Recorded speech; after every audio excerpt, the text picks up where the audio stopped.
Hello friends, this is Shreya again. कई सारे हमारे इन्वेस्टर्स क्वेश्चन पूछ रहे हैं कि post lockdown what will happen when हमारे पास वो बिज़नेस नहीं रहेगा, वो बिज़नेस इनकम नहीं रहेगा जो पहले हम कमा रहे थे, या हमारा जॉब कट हो जाएगा, हमारा सैलरी कट हो जाएगा, इनकम ड्रास्टिकली रिड्यूस होगा।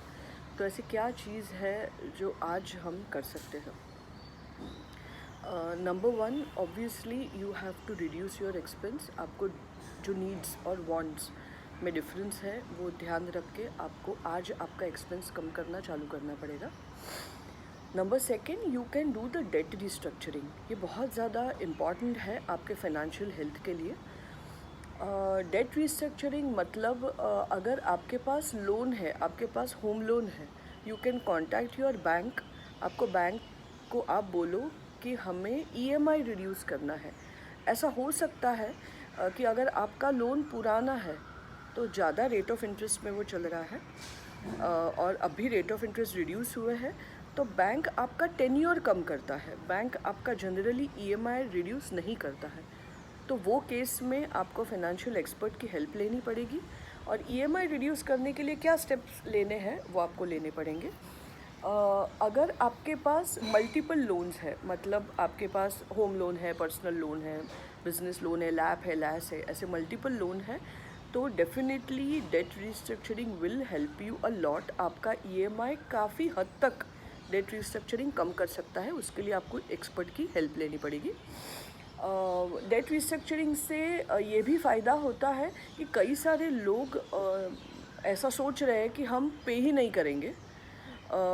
आई will not advise to do this, because ऐसा एक्शन शायद आपके बाद में फ्यूचर में अगर आपका सिबिल स्कोर को बहुत इफ़ेक्ट कर सकता है और फ्यूचर में अगर आपको ज़रूरत है जेन्युइनली एक लोन की, वहाँ पे आपको दिक्कत आ सकती है। तो रादर दैन डूइंग दैट आप आपका ईएमआई कम कर सकते हो, तो इसके ऊपर ध्यान देना।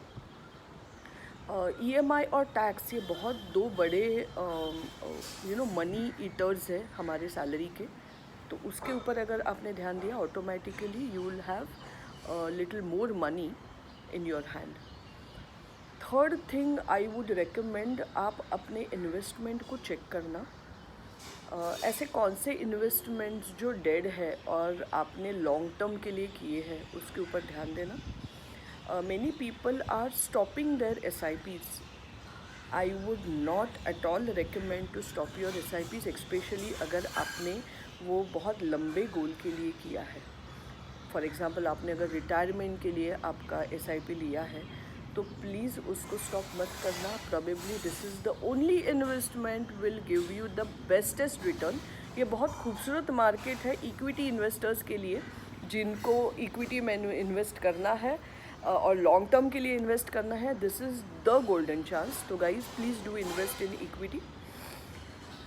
फोर्थ चीज़ मैं आपको बताना चाहूँगी एंड मोस्ट इम्पॉर्टेंट इज़, आप अपना मेडिक्लेम अपडेट करना, आप हेल्थ इंश्योरेंस लेना।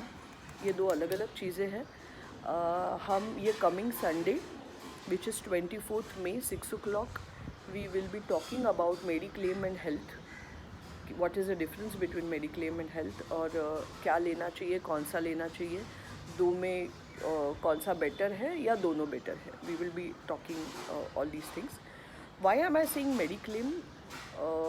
God forbid if something happens to you or your relative or your parents, then जो hospitalization bill है that will impact your financial health if you don't have mediclaim a lot. तो please वो mistake मत करना। Upgrade your mediclaim, अगर आपके पास है, नहीं है तो प्लीज़ लेना। आप ये भी कर सकते हो, अगर आपका कॉर्पोरेट मेडिक्लेम है, मतलब आप जॉब करते हो और आपको कंपनी से मेडिक्लेम कवर है, तो ask your company HR to add your parents in that, because group mediclaim जो है, जो आपके कंपनी से आता है, that is called group mediclaim. Group mediclaim parents का एग्जिस्टिंग डिसीज़ भी कवर करता है।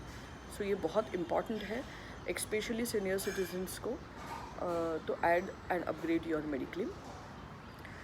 And the last thing probably I would tell you is always understand the importance of